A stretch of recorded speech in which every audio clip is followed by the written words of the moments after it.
Halo sobat, pintu teater satu telah dibuka. Kali ini Mimin bakal ngebahas salah satu film yang berjudul The Man of Uncle. Film ini bercerita tentang dua agen intelijen dari CIA dan KGB yang disatukan untuk menjalankan sebuah misi penting. Dalam misinya mereka berdua harus menggagalkan rencana anak cucu Nazi untuk menguasai dunia lewat proyek nuklir. Akan tetapi di tengah kerjasama mereka, dua agen tersebut terlihat mempunyai caranya masing-masing, sehingga bentrokan pun selalu ada. Lantas, bagaimanakah cara mereka dalam menyelesaikan misi tersebut? Penasaran bagaimana kelanjutannya? Oke, tanpa menunggu banyak lama, mari kita mulai intronya.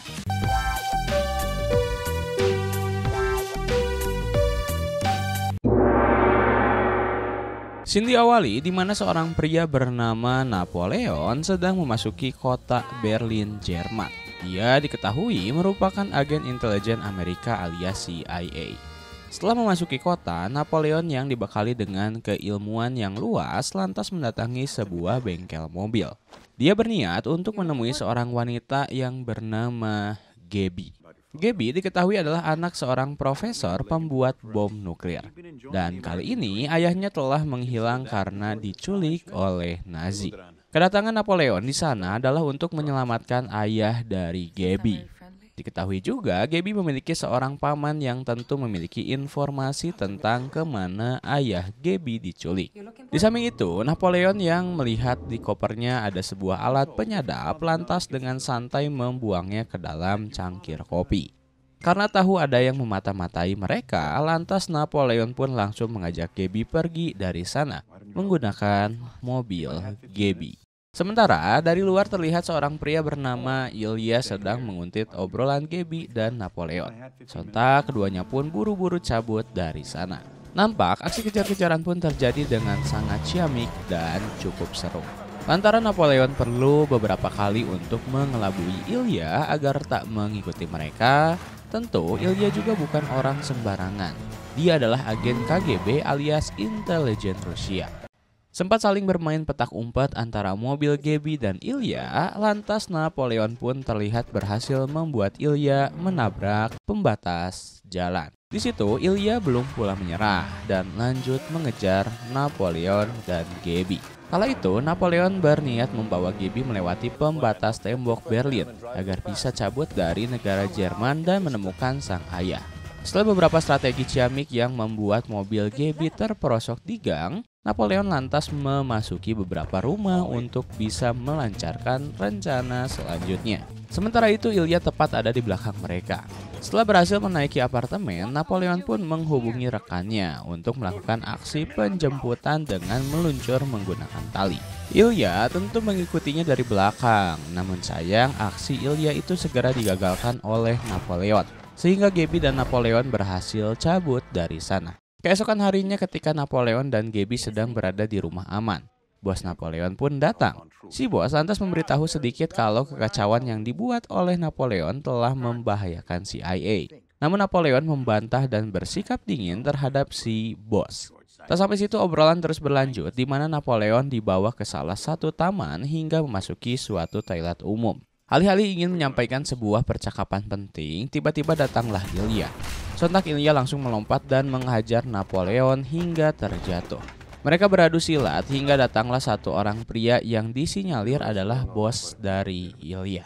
Dan ternyata Intel Amerika dan Rusia kali ini sudah bekerja sama untuk menggagalkan rencana bom nuklir Nazi. Di selang itu, sebuah perusahaan bernama Vinci Guerra digunakan oleh Nazi untuk menjadi tameng proyek nuklir mereka. Dan satu-satunya cara adalah mengambil Profesor Teller alias bapak kandung dari Gaby agar proyek pembuatan nuklirnya bisa berhenti sebelum Nazi melontarkannya ke seluruh dunia. Dalam strateginya, Gaby adalah jembatan emas untuk bisa mendapatkan Profesor Teller, yang dimana Gaby nantinya akan menyambungkan mereka dengan paman Gaby yang bernama Rudy. Bos Napoleon juga memberitahu kalau ada sebuah alat yang mereka incar dan harus diamankan. Setelah menjelaskan semuanya, tiba-tiba seluruh pengunjung kafe berdiri dan meninggalkan Napoleon dan Ilya berdua. Tak pakai lama, Napoleon dan Ilya bagaikan kucing dan anjing. Mereka saling beradu mulut alias membuka informasi tentang satu sama lain. Ilya yang cukup kesal lalu membantingkan meja dan pergi. Scene pun berlanjut di mana Gaby dan Napoleon sedang berada di sebuah butik baju. Tak lama datanglah Ilya. Tanpa basa-basi apapun, Ilya langsung menyebutkan kalau Gaby adalah tunangannya. Tentu Gaby langsung ngamuk dan keluar dari butik. Napoleon lalu menjelaskan kalau Gaby dan Ilya harus berpura-pura menjadi layaknya pasangan yang baru tunangan. Karena hal tersebut bisa lebih mempermudah mereka untuk menarik perhatian Paman Rudy. Setelah mendapatkan penjelasan tersebut, Gaby akhirnya bersedia. Selanjutnya mereka bertiga pun langsung terbang ke kota Roma, Italia.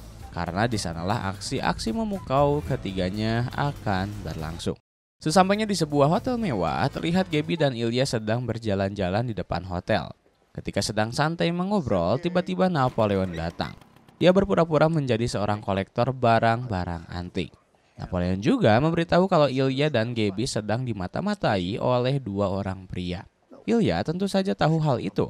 Namun Napoleon tetap ingin memastikan kalau Ilya jangan sampai berbuat macam-macam, sehingga lebih baik mengalah saja. Singkat cerita, dua orang yang mengikuti Ilya dan Gaby lantas menghampiri mereka, lalu meminta beberapa peser uang bahkan dompet Ilya. Hingga sebuah jam tangan pemberian dari ayah Ilya pun mereka ambil. Sempat merasa kesal dan memukul satu orang rampoknya, namun Gaby langsung menenangkan Ilya. Tak lama datanglah Napoleon. Tentu saja Napoleon dan Ilya lagi-lagi terus berdebat. Keduanya terlihat tak pernah akur satu sama lain. Adegan kemudian berpindah di mana Gaby dan Ilya sedang berada di kamar hotel. Diketahui keduanya telah mendapatkan undangan dari Paman Rudy untuk datang ke acara pesta perusahaan Pinsi Guerra. Setelah itu Gaby pun mengajak Ilya agar merilekskan tubuhnya di antara ketegangan yang terjadi. Pada keesokan harinya Napoleon sendiri tengah terbangun dari tidur dan baru menyadari kalau ternyata di setiap baju dan barang di kamarnya terdapat alat penyadap suara. Lantas ketika bertemu dengan Ilya, ternyata Ilya pun mendapatkan hal yang sama. Dan mereka saling bertukar alat penyadap masing-masing. Lanjut pada rencana, Gaby dan Ilya lantas bersiap untuk pergi ke pesta Pinsi Guerra. Sedangkan Napoleon sendiri, dia sudah sampai di tempat pesta. Alih-alih tertabrak, Napoleon ternyata mengambil salah satu tiket masuk milik seorang pria. Tentu saja ada seorang bodyguard yang menyadari hal itu. Sehingga pihak keamanan pun mendatangi Napoleon dan terjadilah sedikit keramaian dalam pesta tersebut. Namun dengan aksi itu Napoleon lantas berhasil mencuri perhatian seorang wanita yang bernama Victoria Pinsi Guerra. Dia adalah orang yang menjalankan proyek nuklir Nazi. Beruntung karena aksi-aksi tangan copet Napoleon, dia pun bisa mengobrol dengan Victoria. Sementara itu Gaby dan Ilya terlihat baru saja datang dan bertemu dengan Paman Rudy. Tak lama dari situ Gaby dikenalkan kepada Victoria. Tentu saja Victoria juga sedang bersama dengan Napoleon. Baru sebentar muncullah lagi pria yang tiketnya tadi Napoleon sempat curi. Sebut saja dia Waverly. Waverly tampak agak kesal dengan Napoleon. Dalam aksi Napoleon, Gaby dan Ilya, sejauh ini mereka bisa memainkan peran satu sama lain. Singkat cerita, mereka pun kembali ke hotel, lalu Ilya pun keluar dari kamarnya dan memperlihatkan sebuah foto hasil dari jepretan radiasi gamma. Diberitahu kalau badan dari Victoria dan Paman Ruby telah terkena sebuah radiasi nuklir. Lanjut, pada malam harinya Napoleon dengan diam-diam memasuki sebuah pabrik milik Pinsi Guerra. Namun ketika sampai, terlihat Ilya juga sudah ada di sana. Awalnya mereka tak ingin dua-duanya masuk ke dalam, namun karena terlanjur mereka pun saling memamerkan peralatan canggih satu sama lain untuk masuk ke dalam pabrik tersebut. Ketika sampai di dalam, keduanya lantas mencari sebuah data tentang nuklir yang ada di sana. Setelah dicari ke sana kemari, sampailah mereka tepat di depan sebuah brankas besar. Lalu Napoleon pun mengambil alih pembongkarannya. Tak butuh waktu lama untuk membuka brankas tersebut, akan tetapi ketika dilihat ke dalam ternyata isinya telah kosong. Sialnya lagi, listrik pabrik pun kembali menyala, sehingga alarm pabrik juga ikut menyala. Sontak keduanya segera berlari terbirit-birit untuk bisa keluar dari pabrik tersebut. Namun sial, para penjaga yang berjumlah banyak itu langsung menembaki mereka. Karena tak ada pilihan lain, mereka langsung melompat keluar lewat jendela dan langsung menaiki sekoci. Tidak berhenti di situ, keduanya kembali dikejar-kejar karena mencari pintu masuk yang masih terbuka. Napoleon pun terjatuh, lalu dia memilih untuk berenang ke tepian hingga memasuki sebuah truk. Sedangkan Ilya dia terus kucing-kucingan bersama para penjaga. Napoleon yang sedang santai menikmati aksi Ilya sambil memakan roti itu nampaknya mulai kasihan dengan Ilya. Sehingga dia terpaksa menabrakkan truknya ke kapal penjaga, lalu menyelamatkan Ilya keluar dari sana. Setelah kejadian tadi, tentulah pihak pabrik langsung mengecek bagian brankas. Mengetahui isinya telah kosong, seorang karyawan segera memberitahu Victoria. Tentu saja Victoria langsung curiga pada Napoleon. Dengan segera, Victoria menancapkan gasnya diikuti beberapa pengawal menuju Hotel Napoleon. Sementara itu di hotel, terlihat Gaby kembali ditelepon oleh sang paman dan mereka merencanakan pertemuan pada esok hari. Di sisi lain, terlihat Ilya dan Napoleon masih harus berpacu dengan waktu hingga bisa lebih dulu sampai di kamar hotel sebelum Victoria menggeledah kamar Napoleon. Singkatnya, setelah Victoria sampai di kamar Napoleon, beruntung Napoleon sudah berganti setelan. Lalu Victoria pun menutup pintu dan menyuruh agar bodyguardnya cabut dari sana. Keesokan harinya ketiganya pun lantas mempersiapkan Gaby yang hendak bertemu dengan Paman Ruby. Tak lupa Gaby juga dipasangkan alat penyadap agar Napoleon dan Ilya bisa mengetahui obrolan mereka nantinya. Dalam perjalanan, Paman Ruby lantas mengatakan kalau dia akan membawanya makan siang di sebuah tempat milik Vinci Guerra. Sesampainya di sana ternyata Ilya tak ingin melepas Gaby sendiri. Dia bersembunyi di balik semak-semak sambil menyalakan alat pendeteksi suara. Di samping itu Napoleon juga tengah hadir menemui Victoria di ruangan kerjanya. Namun sial, cerita sedikit berbeda dengan Ilya. Dia tiba-tiba harus berlari dulu karena dikejar oleh anjing penjaga. Namun alangkah kagetnya, ternyata Gaby tidak memainkan peran seperti seharusnya. Tiba-tiba dia mengatakan kebenaran tentang siapa itu Napoleon dan Ilya. Tentu saja hal itu membuat kaget Ilya yang sedang mendengarkan perkataan Gaby itu. Napoleon sendiri juga mengalami hal buruk, sebab minuman yang dia ambil dari meja ternyata sudah dimasuki racun oleh Victoria. Tak hanya itu, Victoria kali ini sudah mengetahui siapa Napoleon sebenarnya. Sehingga ketika Napoleon sudah terlelap pingsan, dia tiba-tiba terbangun lagi dan berada di sebuah kursi listrik. Di situ juga telah hadir Paman Ruby. Diketahui Paman Ruby ini adalah seorang ilmuwan juga, sama seperti ayah Gaby. Ruby juga dipekerjakan oleh Victoria untuk proyek nuklirnya. Tapi kali ini Ruby akan menyiksa Napoleon terlebih dahulu secara perlahan. Dimulai dengan cerita Ruby dahulu saat dirinya menjadi seorang algozo Nazi yang menyiksa banyak intelijen, hingga dia mengabadikannya dalam sebuah buku siksaan. Sementara Victoria sendiri dia cabut entah kemana. Di selang itu Ilya lantas buru-buru cabut mencari kemana Napoleon pergi.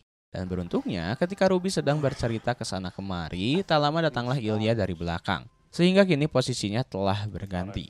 Paman Ruby menduduki kursi yang dibuatnya sendiri. Lantas dari situ diketahuilah kalau ternyata nuklir yang selama ini dibangun telah disembunyikan di dalam pulau terpencil milik Vinci Guerra. Tak hanya itu, jadwal peluncurannya juga akan dilakukan besok jam 8 pagi. Lantas ketika mengetahui itu Napoleon dan Ilya pun berdiskusi sebentar sambil menunggu kursi listriknya nyala kembali karena sebelumnya telah error. Akan tetapi keenakan berdiskusi dan berada di luar ruangan, ternyata Paman Ruby harus mati karena sengatan listrik tersebut telah menyala dengan sendirinya. Sementara itu di sisi lain kita diperlihatkan dengan Gaby yang telah sampai di sebuah pulau milik Vinci Guerra. Lalu untuk yang pertama kalinya kembali, Gaby akhirnya bisa bertemu dengan sang ayah yaitu Profesor Teller. Di waktu yang sama Ilya dan Napoleon berusaha sebisa mungkin untuk segera terbang ke pulau tersebut. Tentu saja ketika bertemu keduanya tercengang. Ketika di helikopter, baik Ilya maupun Napoleon lantas ditelepon oleh masing-masing bos mereka. Keduanya sama-sama meminta agar disket alias data penelitian tentang nuklir bisa diamankan oleh mereka, lalu menggagalkan rencana peluncuran nuklir. Setelah itu, Waverly kembali memberikan briefing kepada Napoleon dan Ilya tentang rencana mereka untuk menggagalkan Vinci Guerra. Sementara, di waktu yang sama Gaby dan ayahnya, Teller, langsung membuat rencana agar dapat menggagalkan peluncuran nuklir. Lantas keduanya langsung dibawa ke dalam lab penelitian untuk membereskan proyek nuklir mereka. Selang itu, ketika merencanakan penyergapan di Pulau Vinci Guerra, Waverly dengan sengaja menyebutkan kalau Gaby juga ternyata adalah agen intelijen Inggris di bawah kendali Waverly. Sehingga mereka berdua harus bisa menyelamatkan Gaby dan juga ayahnya. Lantas di waktu yang sama terlihat Gabby dan ayahnya sedang berada di lab. Kemudian mereka berpura-pura agar pemasangan alat optik ditukar dengan optik yang lain, sehingga nantinya bom nuklir tidak akan berfungsi dengan baik. Namun aksi mereka sayangnya harus diketahui oleh Victoria, dan karena hal tersebut maka Gabby langsung diseret masuk ke dalam sel bawah tanah. Sementara itu terlihat Napoleon dan juga angkatan bersenjata gabungan sedang menuju ke Pulau Vinciguerra. Namun Teller sendiri sudah tidak bisa berbuat banyak. Dia juga dimintai tentang disket data soal nuklir, sehingga Victoria bisa membuat nuklir kapan saja nantinya. Bahkan disket cadangannya juga telah Victoria minta. Setelah itu nasib Teller pun malang, dia ditembak mati oleh Victoria. Singkat cerita, penyerangan pun terjadi pada malam itu. Pulau Vinciguerra juga telah berubah menjadi medan perang. Terlihat Napoleon dan Ilya begitu akur dalam penyerangan. Mereka saling bekerja sama dan telah mengetahui kalau Teller sudah mati. Tak hanya itu, ketika didatangi ke dalam sel, ternyata Napoleon melihat kalau Gabby sudah tak ada di sana. Selang tak beberapa lama, Napoleon melihat kalau Alexander telah membawa Gabby pergi menggunakan mobil. Sontak Napoleon dan Ilya langsung mengejar Alexander. Napoleon kala itu memilih menggunakan mobil, sedangkan Ilya memakai motor. Aksi kejar-kejaran pun terus berlangsung hingga mereka harus memutar otak bagaimana caranya bisa mengejar Alexander yang jauh berada di depan. Setelah kejar-kejaran berlangsung, Napoleon dan Ilya pun berhasil membuat mobil Alexander berhenti dan terguling-guling. Gabby pun terlihat dibawa keluar oleh Napoleon. Melihat hal tersebut, Ilya tak tinggal diam. Dia berhasil membunuh Alexander menggunakan pisaunya. Sementara Napoleon diam-diam juga berhasil menemukan disket milik Alexander. Namun cerita belum selesai sampai di situ, karena bom nuklir masih belum dinetralkan. Sehingga ketiganya langsung bergabung kembali dengan Waverly dan juga kapal perang angkatan laut. Di situ kapten kapal memberitahu kalau kapal yang digunakan Victoria untuk membawa nuklir entah ada di mana. Karena kapal yang sedang berlayar di lautan jumlahnya sangat banyak. Napoleon tentu masih punya banyak cara. Dia berusaha mengingat-ingat apa nama kapal yang dimiliki Vinciguerra. Singkatnya, Napoleon pun berhasil mengetahui nama kapal itu. Lantas, kapten segera menghubungi kapal yang bernama Diadema tersebut. Awalnya seorang nahkoda kapal Diadema mengangkat telepon tersebut dan menutup-nutupi keberadaan Victoria. Tapi setelah Napoleon memberitahu kalau Alexander telah mati, tiba-tiba Victoria mau angkat bicara. Sambil mengulur-ngulur waktu untuk mengetahui keberadaan kapal Diadema lewat radar. Tim Napoleon lantas meluncurkan bom nuklir kecil yang telah dibuat Victoria untuk menghancurkan kapal yang berisi nuklir sungguhannya. Dan setelah beberapa waktu, Victoria bersama kapal dan nuklir pun ikut hancur di bom.